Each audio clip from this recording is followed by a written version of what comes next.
So, all right. So, what are the most important elements to you in good fiction?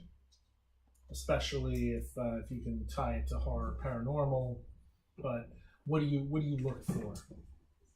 For me, I mentioned mood, especially in horror and paranormal. To be able to feel that sense of horror as you're reading it, you know, to have that author be able to put you in the middle of that situation, and your heart is racing, and you can't wait to get to that next page. It's all about that mood, and then, you know, just a damn good character. I mean, I wrote this book because I had this character scratching her, you know, her way out of my head. So a really good character can actually overcome a lot of plot issues. If you really love someone and you're going to follow that character along the way, you know, I adore that. So mood and character.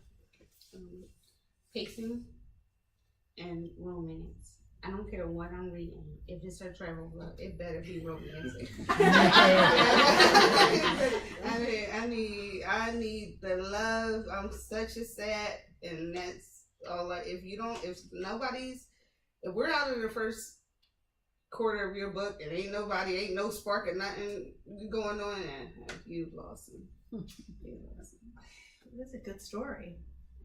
That's all that really matters at the end, is that this is a good story. I mean, it has to have good characters, and it has to have the right setting, and everything has to be right, but it has to be a good story. I mean, you can have all that stuff and the best writing in the world, but if the story is boring, then forget it.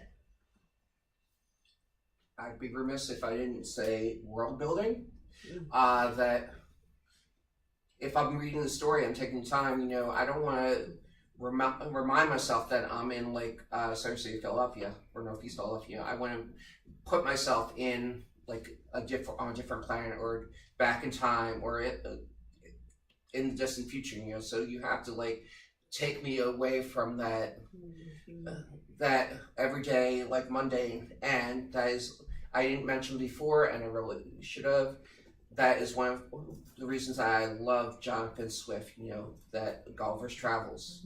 That he completely took me out of reality, but at the same time he was commenting on 18th century England and society, wherever, you know, and just to like tweak his way, wherever. The other thing that I look is for character. You know, I have a rule. You know, if your character's somebody that I want to have an evening with and have dinner with, you know, then you have me hooked. You know, I mean, I get into trouble with that a little bit because I like Thomas Harris, you know, and I definitely would want to have dinner with Hannibal Lecter without being on the menu.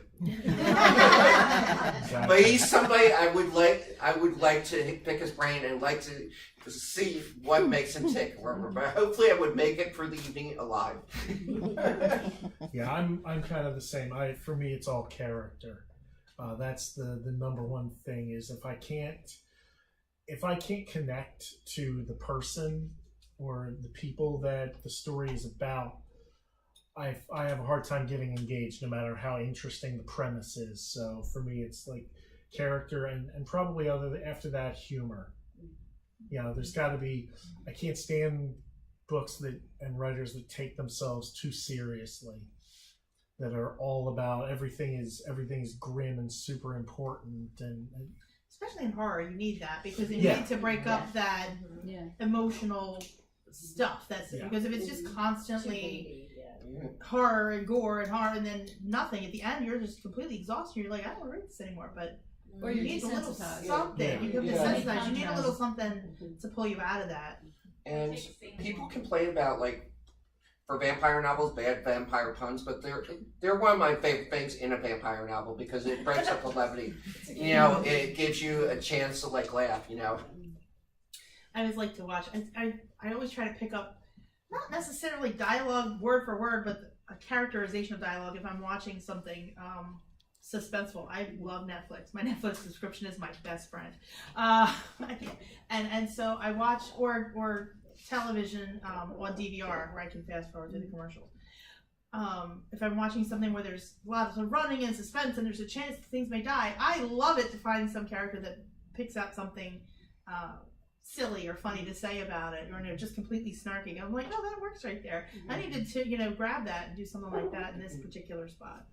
Yeah, snark is an important quality. Really, someone needs to be snarky. It can be overdone, but yeah, you need, if there's at least one snarky character, that's usually. I read young adults, so it's teenagers. All right, so here's the sort of the mandatory question, for everybody. What advice would you give to a new aspiring author?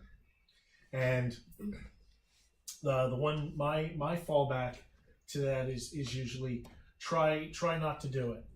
Yeah, run away. Try not writing. If you can get by not writing, then don't. It's a torturous existence. If you feel, on the other hand, that you need to write and you have that burning passion, then you're stuck with it. And then yes, learn as much as you can, read as much as you can. Try to get as many people who are willing to read your stuff. That is a big blessing that a lot of people don't realize until it's too late. But if you can find a critique group that will read your stuff and actually be honest with you about it, that is a huge blessing. Don't ever take them for granted. So that's my advice. That was a good one. Oh, that's great. I agree with you. If it's something that you can do without, then definitely do it without. But most of the people that I've talked to can't do it without. So just be true to yourself.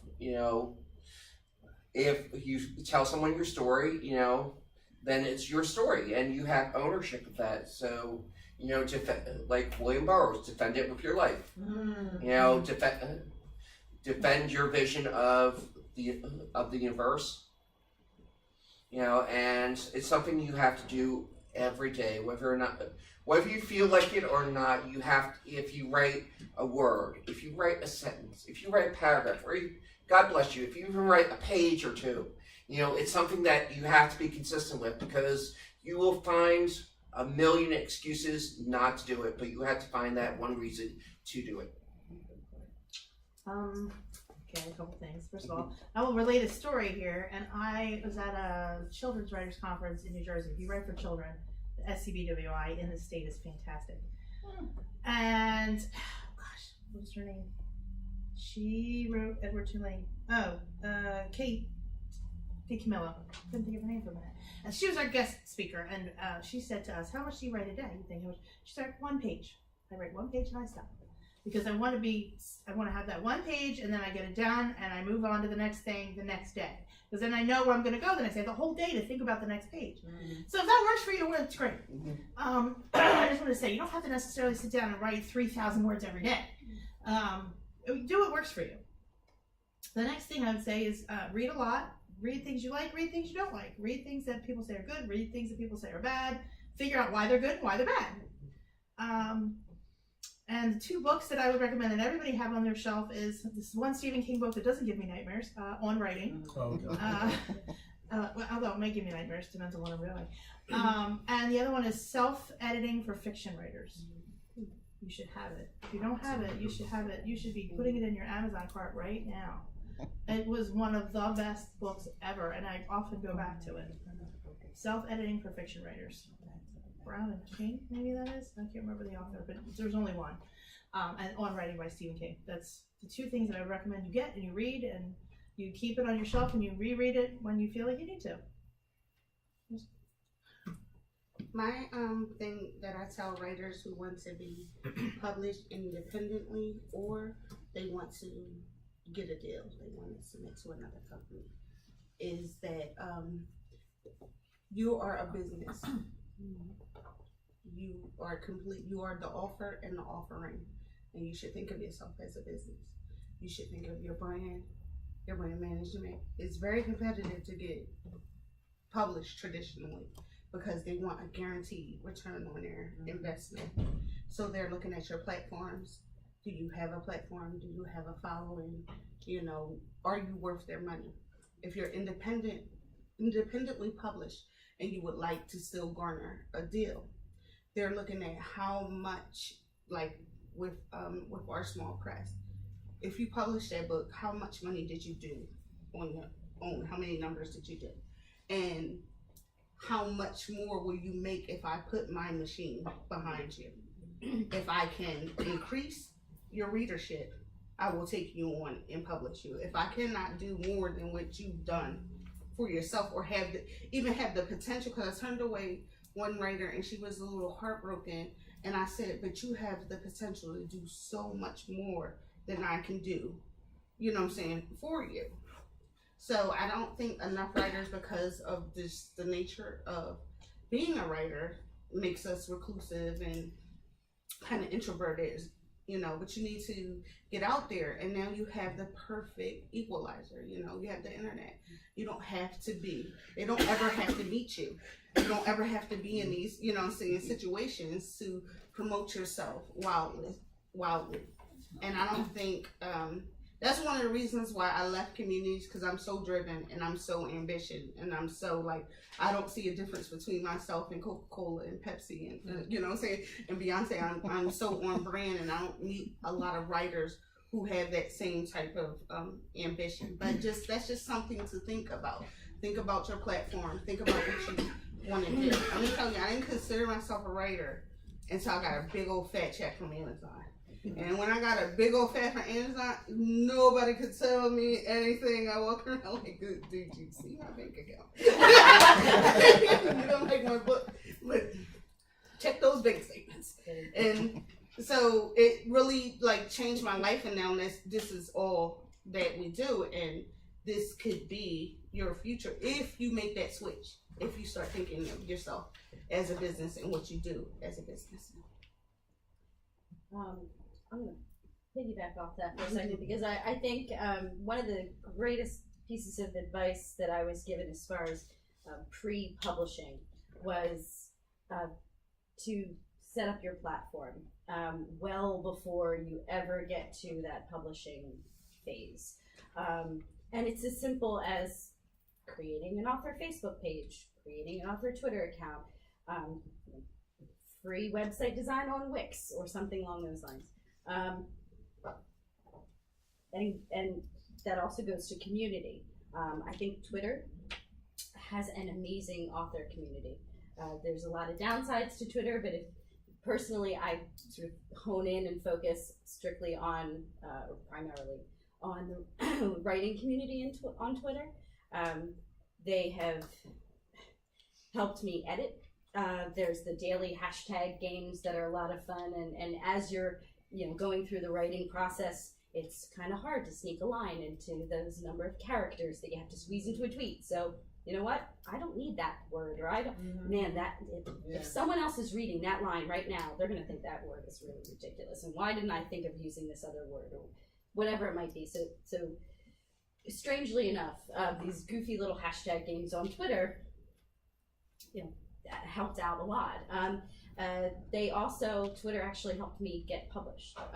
They're twice a year. There's an event called #PitMad on Twitter. I adore it.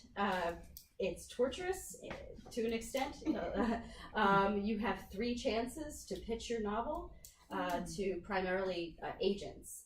At the first time I did this, I had already received 40 rejection letters from agents, and was like, oh, fine, let's see how this goes. Tanked. Got another rejection letter that was actually not a form letter, and it was a nice handwritten, and it gave me this great critique and criticism, and I went back and rewrote and all of that good stuff. Went back on PitMad and didn't get a single agent to respond, but I got 2 publishers. 2 small press publishers that actually went and asked for the book, and one of them ended up publishing me. Yeah, what are you saying? So I don't understand what you're saying. PitMad, #PITMAD. Oh, okay, short for Pitch Madness. Pitch Madness. Okay, I'm Yeah, sorry. it's been mad. And I don't miss that. it is torturous, really, to and there's guidelines and all how do you frame your tweet and all of that good stuff. But just generally speaking, I think there are so many different avenues to find writer communities to and to build a platform. Another thing that actually came up at the our networking event the other day that I thought was interesting was you focused on branding and thinking of yourself as an author. I am an author. Sometimes I kind of have to pinch myself and think, oh God, I did that. And it's crazy and that's awesome. But you know what? Every day, whether I'm writing a line or a page or more, I'm a writer and I'm an author and I did that. And it's important to for your, you know, it's image, but it's not, you know, what you're wearing, it's image as far as your readers are looking at that and you want them to know that's you. That's what you do. And then finally, be really, really greedy of your writing time. I'm a mom, I work, I've got a husband, I've got lots of other things going on that can pull me out. I love Netflix. And so, God forbid you get me on something that has more than 2 seasons. It's troubling. I started doing it while I'm at the gym. I put it on while I'm at the gym. That way you do 2 things at once. Yeah, I'll pop it on when I'm picking up my kids and waiting in line. But being greedy with that time and saying no, I will write every day, and even if it's just a little bit of time, but you carve that out and you get into a habit. And to be honest, that helps to remind yourself, I am a writer, and this is what I do every day. I would add on